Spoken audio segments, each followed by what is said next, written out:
今次介紹一個位於跑馬地嘅舊式單位，屋主呢就唔係好滿意單位原有嘅間隔，所以今次主要想分享我哋將單位重新規劃嘅做法。今次嘅設計呢，最希望可以入屋呢有最大化嘅視野，同埋呢就主要改成5房3廁嘅間隔。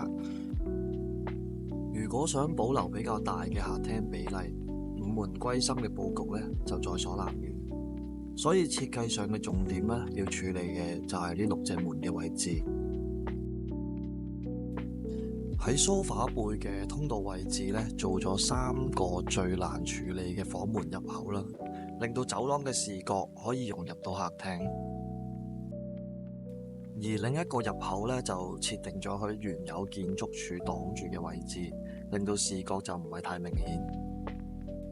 而建築柱呢，就正好做埋廚房嘅分區。